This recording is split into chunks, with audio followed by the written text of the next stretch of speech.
welcome to Sam's on Wrestling, and this is our controversial take, our series where it's a safe space where we will say a wrestling opinion that might be slightly against the norm, but this is the problem. A lot of tribalism and a lot of people, you're not allowed to have an opinion, and let's be honest, some people will like your favourite, some people won't, so this is a great place, isn't it, to be able to say something that's a little bit against the norm. Yes, I think we take wrestling far too seriously sometimes, and we almost start to treat it like politics and have this whole heated debate. It's like, oh, you can't like Jey Uso, or you can't like this or whatever. It's like, no, it's different flavours of ice cream. Everyone has their opinion. If we all like the same thing, it'd be really dull. Exactly. And that's what controversial take is about. But this one's going to be a bit different, Sam. Yes. For the first time, I've been waiting. I've been in a whole year of Sam's on Wrestling has happened. I have asked for you to bring in your controversial take, and I have now got a long list of some people's controversial takes. And this, we're going to do these, we're going to do ours, and then every now and then we'll do the fans. We've got a few from you that we are doing today. Yes, we are doing not ours. We're going to discuss them. So we might fall against it. We might be with it. It might not feel that controversial. We don't know.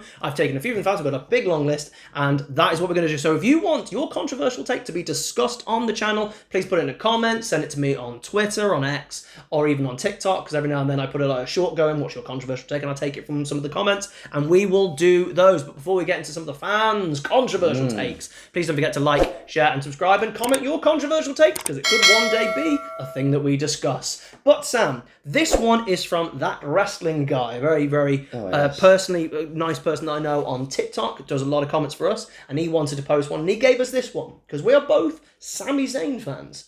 We both like Sami Zayn. So he has gone that Sami Zayn beating Gunther at WrestleMania for the Intercontinental Championship was a worse booking decision than Brock beating the Undertaker. Has he expanded on it? Nope. Because usually we get to expand on ours and explain them. So out of context, so that's one thing. So I'm looking for more headline statements. Okay, Monday I might go and ask, could you a little bit more elaborate? But let's go into that. So first of all, what did you think of Sami beating Gunther? Let's go with that to start with. WrestleMania 39. It was one of those where I was like, I personally wanted Gable. I also wanted Gable. Let's be frank, it was the right time for Gunther to lose. Because he needed to be moving up to the main event. And in his whole World Championship reign is a different conversation. That's a bad reign. Yes, and it's not his fault. It's not his fault. Jinx, no more talking for you. But no, it's absolutely true. It's not his fault. He's like, are you going to face any main eventers? No? Okay. Oh, Randy. Oh, it was great, was it? Oh, right. And then you didn't give him anyone else. Or Jey Uso for 6 months. Yeah. No, but that's not a part of this. I think it was the right decision. It almost felt... Because Gunther had a phenomenal IC title reign. The greatest of all time. You almost wanted... It was like an 8 out of 10 ending, and you wanted it to be a 10 out of 10. You wanted the right person. When you're going to have Roman Reigns with Cody, when you have someone who's going to have an iconic reign, you need the iconic moment for them to lose. And I think Sami's not that one. After he had his big moment the year before WrestleMania and even Elimination Chamber losing, him being the one to beat Gunther wasn't the right person. Even if Chad Gable wasn't around, I don't think he was the right person. No, and I think it's because he didn't really have a connection to Gunther before he got thrown into the match. I think for a really long title reign, or say, your Flair Steamboat rivalry, when Steamboat beat Flair, they were synonymous with each other. So Cody beating Roman for the title, because Cody was a big part of Roman's title reign, felt linear. It felt like it worked. So whereas Sami Zayn never really previously had anything with Gunther, thrown in with a month's build, it's a bit rushed because of course something about his family being worried for his safety and all this stuff. Instead of the organic version of Gable nearly beating Gunther so many times. In front of his family? Yes, and so nearly beating him so many times, having such great chemistry with him. I think people would have, if you do pretty much the same kind of booking with Gable, I think it hits home more because we've watched Gable struggle to beat Gunther for so long. Sami has also won multiple Intercontinental Championships, so it doesn't mean as much, not the first. No. I think if someone is going to lose after a long reign or a famous reign or something like that, it needs to be an amazing moment, or it needs to be somebody's first of somebody who's been built up. Yeah. And Chad Gable, you set the story up and then literally sidestepped Chad and said Chad was training Sami to lose because he's already lost to him. And also, by the way, Sami doing the brain buster off the top rope that everyone thought was a botch is not a botch. He's done it in the past. Unbelievable. Yeah. The match was also... People said how great this match was. I didn't care for the match. I liked the match. I didn't think it was great. It was also in the death spot because it was before the main event. It was really strange. Yeah, really, it got really a big strange. pop. Like the crowd were really into it. But they were quiet for a lot of it before the big pop. Yeah. Well, I think it's more to do with the placement. I think if it had been the opening match of night one, you know what I mean? It should have been. Yeah. Should have been, really. I don't think... What did open night 1 and night 2? Oh. What did night 1 was it opening match of night 1 was Drew Seth, wasn't it? No, yeah, Drew Seth. That's at 40. I thought we were talking about 40. No. Gunther lost at 40. Sammy wasn't even at 40. Oh, that's 40. No, it's 40. No, it was. What are you talking about? Sorry. Yeah. 40, they've all just... They've blended to one. I know. There's too many WrestleManias to keep track of now. Yeah. But, yeah, so I don't know what the opening match is now. Oh, no, I don't know. Is it Rhea Becky? Could have been. I think it's Rhea Becky. Regardless, to me, I still don't think it's a massive blunder. I still think you've given Gunther's reign decent justice. It just could have been better. So whereas Undertaker Brock, streak... me and you've got two different... We've done this. We did a video on Ringside Renaissance where we were doing worst WrestleMania moments, and somebody, I can't remember who it was. Wasn't you who brought up Brock losing, was it? I can't remember who it was. I think so. One of Combat Jones or Jesse brought it up, and I'm like, I was happy with it, and I still kind of am. I still don't mind. The problem was the match sucked.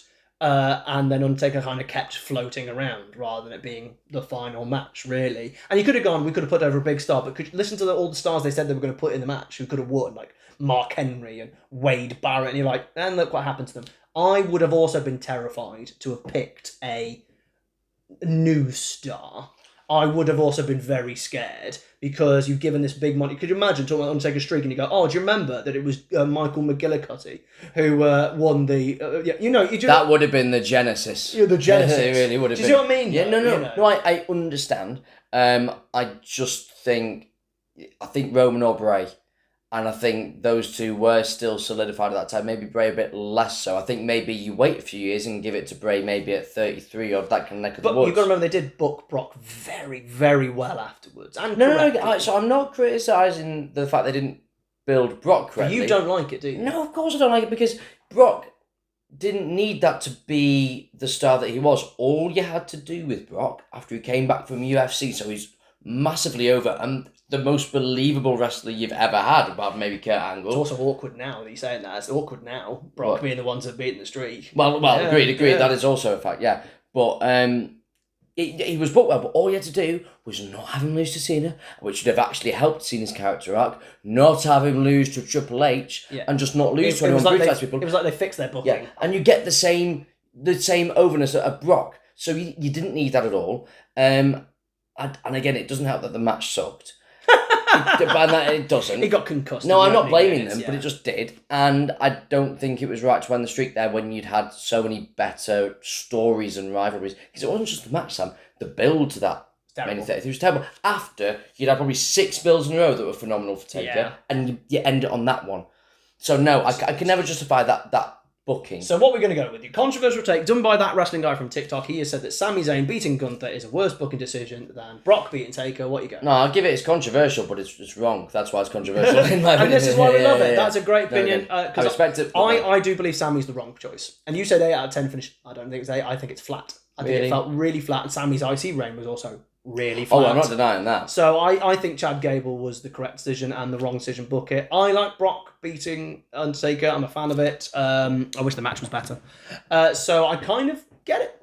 I kind of understood it. However, I wouldn't put them in the same boat anyway. I don't think they could be in the same conversation. But I love that controversial take. Yeah? Happy with the fans? So would you end up kind of leaning towards agreeing? I'm probably in the middle. I probably think they're both quite poor decisions anyway. But I think one's being for the IC reign over one of the most famous things. The most famous thing. And I think the problem is I like Brock beating The Undertaker. I don't mind it because I think the moment is one of the best moments in wrestling history because I've never heard silence. No. Agreed. So, but you could have had that pretty much whenever the streak ended. Maybe. I'm intrigued to see what would have happened if it had ended. I think no one believed it was going to end. So you're right. There's a universe, Sam, where you do Mania 33, the streak's still alive, Undertaker's about to get to 25-0, and Roman turns heel to beat him. Could you imagine? Oh, it could be awful. Could have been awful. Could have been, but maybe. But how about a second controversial take from the fan? Should we go?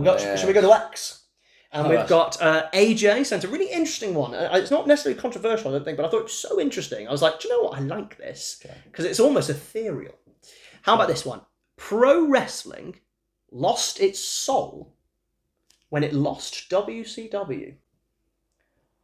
See, this is why I really want to get the expansion that I get with you. Yeah.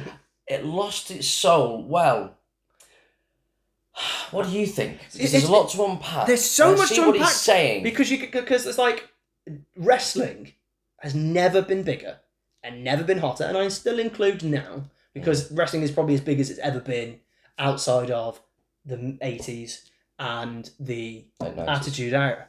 And I look at it and go, WCW was the reason that WWF created their greatest ever. We had so many stories that people are still retelling them now. We're still rewatching documentaries. They're still retelling so many things because it was just bedlam. It was chaos. And Vince, let's be honest, thrived under chaos. Eric Bischoff clearly thrived under chaos, but there was a crazy one person got to run their own company, one person couldn't. And it'd been very interesting to see what WCW could have been if they didn't bring Vince Russo over and they didn't have the money that Ted Turner, because they had stories, but Ted Turner's money just made it a problem, and they just threw so much money at Hogan and Nash and Hall that it became a problem within it. Yeah. So if they're going, does it lose its soul? Because the thing is, like, I think WCW was dead before it was dead. It was gone in 2000, let alone 99. No, I get you. And WWE was so hot, but literally the second, the second WCW stopped, WWE went rubbish. No, I agree. Almost immediately. There's a few things going on. I think ECW dying around this time is also... About a month later. Is also a fact. It goes under the radar. I think what you have there, I get what he's saying, because war, and obviously in a wrestling sense, it's the closest to a war you're going to get, is the mother of all invention. So this is the problem with... history nerd. 100%. I'll bring it in. How can I bring maths into this? You're doing a lot of videos, to be fair. Look at our power rankings, Sam. Look at that. No, I think, it's the mother of all invention, but also that this is the problem with a monopoly. When you have a monopoly over something, it breeds complacency. And then there's also the WWE going public a little bit before. Yes. Which really killed WWE's soul in the grand scheme of things because they had to answer to and they've corporate never sponsors. really recovered from that, from a soul purpose. Like, if you're going to talk about soul. No, and I think you can also look a bit of a wide range of society back when you're kind of moving into 2000. Well, you look at it from something like AEW, because people go, WWE is soulless and AEW is like home wrestling. I went, AEW was home wrestling for about 3 years. I think that's quite soulless now for the same reason. Yes. They're answering to a TV network and they're trying to answer to Max and they're doing the same thing. So part of it was the way that TV was going. I think wrestling almost held off the way other TV programs were going for a while, and that's what made it so good, because it was really car crash TV, and it was great. We don't get that anymore, just in general. But you also got to remember it was must-see telly at the time, because unless you were going to record it and watch it later on a video, and they weren't great back then either. No. There was no like TVO, there was no YouTube, there was no watching it the next day, and like you had to watch it there and then, which means you had to pick a side, and stuff like that, and that really created something. I don't think it lost its soul. I think a few things made wrestling lose its soul. I think one was the territories dying, because that created home bases. And don't get me wrong, I think you needed a main place like a WWF and a WCW. But I think you needed those other ones, because independence is what creates such amazing things. And you've seen it with when Cody left, he created an independent effectively by showing how big, in WCPW and all these things. I think WCW going out of business wasn't what made WWF soulless. I think you've hit the nail on the head by them going public and then suddenly be like, oh, we've got a war with ourselves. And instead of going, we can create the best show, they just suddenly put into neutral and coasted, because they weren't under any pressure to do anything out the box that might have got them in trouble or might have been a risk. That's it. You care less about what your TV network says if you are literally going head to head with this wrestling company and you're in the mentality of, well, I don't care because we need to beat them. That was the brilliance of it. And it was, again, that complacency they got into. Then Vince went, well, I like this. And he's not so fussed about, well, it doesn't actually matter what I like. I need some ratings. It was more like, well, it doesn't really matter if I get ratings or not. I'll just play with my toys and do what I like. Because no one's going to kick me off. I'm the only wrestling one. And no. Someone will pick me up. As proven by the fact they left the USA Network and they were immediately on TNN, I think. Yeah. And got paid a lot, and then they moved back to the USA Network and then Netflix. They were always being paid. Let's be frank, I think wrestling soul is long gone. Kayfabe? Yeah. Kayfabe make a difference? No kayfabe anymore? There's part of that. Because you never lived through kayfabe. No, I mean, I don't want to overlap with our TKO video too much, because there's themes that obviously are going to be present there. But to me, it's gone for a long time its soul. But I think that's a wider reflection on the way TV and society have gone. If you look at comedy shows now, they're dead in the water because they can't say anything that's outlandish. And WWE went the same way. If anything, Vince, give him a lot of stick, and he deserves a lot of stick. He kind of sees ahead of the curve a lot of the time. Even with the network and streaming service, he kind of went with the flow instead of trying to fight against it, which maybe a Heyman would have done. Which is also why WWF went down, and WWE went down, because he also lost what the curve was. The network was a really early thing, but it failed, and ultimately because it had a ceiling, because he literally did it at the time when you're not hot. So he created a correct thing, but then charged it wrongly by only being a tenner and never made. And also it was less in America because it was $10. So it was like, so it was actually like £8, and it was a mess. I think the concept of soul. I would say that wrestling gained a little bit of soul over the last couple of years, if you're going to go on the concept of soul, by Vince leaving. But I think it was more the heart of this is back to a bit more something good rather than anything else. I think if wrestling is going to gain a soul, because it's a weird thing, a soul. I mean, what is it? It's an ethereal comment. I think you need the new fans to create a soul, and I think the wrestling bookers and promoters need to capture that.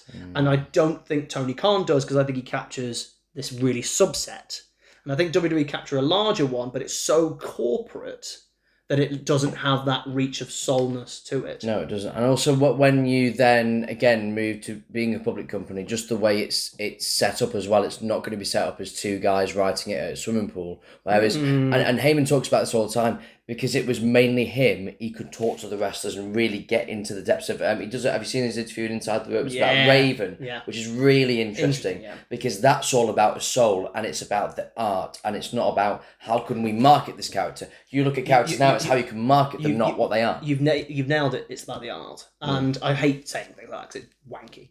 But I think you're absolutely right. The idea that wrestling is a TV show and TV is broken because now everything's corporate. You think about, let's take something really random, like Britain's Got Talent. It's like if you're an American, it's like America Got Talent, same principle sort of thing. If you watch the first couple of series of that, it feels like they've just got people off the street, and they had. Like in their first series, they were literally walking around going, we haven't got enough people. George Sampson, who won the second season, was actually in the first season. Just dancing on the street. He was dancing on the street, and they went, could you go and audition? So it was real. It was real people who were nobody singing. They weren't now. I've seen people before. I'm like, you're actually quite well known. Like, they literally got a gospel choir who had a platinum selling album once in like Norway or something stupid like that. But it's like, that's really, really good. In America, they had a comedian who was British called Tape on His Face, guy with a tape on his face, right? And literally, what made me laugh was like, he's on America's Got Talent. The reason he couldn't be on Britain's Got Talent is because your winner gets to be at the Royal Variety, which he'd already done. So literally, he had to go to do the American one because he'd already won the thing that you get at Britain. But you look at Britain's Got Talent now, and it's so corporate. It's so paint by numbers. It's like, we put these people here, we put these people here. This is going to get the crying moment. Let's get the YouTuber as a judge, because that'll bring in some other audience. Then we'll get a gold buzzer here because you'll cry and all that. It feels like I'm being led down the garden path. Whereas WWF, I'm saying WWF because that's what it was, and WCW, you didn't know what was going to happen. No. And I forget the car crash element of it. It was an element of, I generally don't know what they're going to go with this story, and that was exciting. And so I don't know if it's soul, because I do think wrestling has a soul, or it doesn't have a soul, depending on how you look at it. But I think what it's missing is the guttural. We get that occasional moments because we get given something we like, a Daniel Bryan win, a Kofi Kingston win, a Cody Rhodes win. But are we getting it every single night where I go, I must watch this because I feel something every time I watch it? Well, it doesn't have to be happiness, it could be sad, anger, aggressive, laugh. Yeah, it feeds into your kayfabe point, because a lot of the time, the reason we're authentically happy is because we know the backstage stuff and we appreciate this guy's the wrestler. Are you, as a fan, if you genuinely was like 80s style, didn't know it was fake, and you're watching Daniel Bryan from 2013, 2014, probably rooting for him. Yeah. But it's not the same. The reason we're happy is because we all knew. As Hogan constantly winning and defending America and doing it for people because we believed it was real, and we believed Hogan's doing it, and getting rid of the foreign heel or whatever. So is that actually the art form anymore, or is that us actually being a bit behind the curtain and go, this guy should get it? I'm not saying that's soul. So the question is, here's the question, what your naming is, did wrestling lose its soul, or did wrestling fans lose their soul? It's a bit of give and take. I also think you have to look at what's going on wider in society at that time. everything's being ultra produced, ultra ramped up to get profits. That's just the way life's moving. I'm not complaining. It's just the way it is. I think if you look at, honestly, I think you look at something as small as buildings now. Buildings, I mean, again, this is a random tangent on a wrestling channel, but hear me out. Buildings, let me cook. Hundreds of years ago, or thousands of years ago, there are beautiful buildings still standing that people go, to see as tourists, like Roman buildings or ancient Persian buildings that took years and years, hundreds of years to make, that people built, that they weren't even died and weren't even alive to see them finished. But that was seen as so important, creating something so beautiful. Whereas now buildings are made to be ultra produced, to be replicated, so that they can be mass produced for money. I'm not saying that that's wrong. I'm just saying it's the fact. And I think wrestling is always going to mirror life because it has to. You wait till wrestling is written by AI. Sam, it's coming. Yeah, it's coming. It's coming. I couldn't believe how that went. No. That's a really interesting topic. And this is why I would like to hear more from you. Give me your controversial take. They don't have to be like that. It can be literally something as stupid as Daniel Bryan is the worst world champion of all time. Santino's Cobra is the greatest finisher of all time. Oh my God. That's my next one. Please don't forget to like, share and subscribe. Comment what yours are. If you want to find us on, maybe tell me on X and something like that, or, put it on some of the chats. We want to hear it. We do want to hear it. If we find that we think it's a good one, or I think it's a good one, or Baby something is a good one, we will do it, because he hasn't seen those, because they're on TikTok and X. So you haven't seen those. No. But if he picks one up on a YouTube one, we'll do it. Definitely do it. Thank you very much for that wrestling guy and AJ off Twitter. I put their things up on there if you want to check them out. Thank you very much. Really good. And we will do definitely some more in the future. We definitely will. We definitely will do some more fan controversial takes. Thank you very much. And we will see you next time. In the soul. Adrenaline. In the soul. Maybe Cody can bring back the soul. Maybe. I think Jay also took it away for me. Sorry, Jay.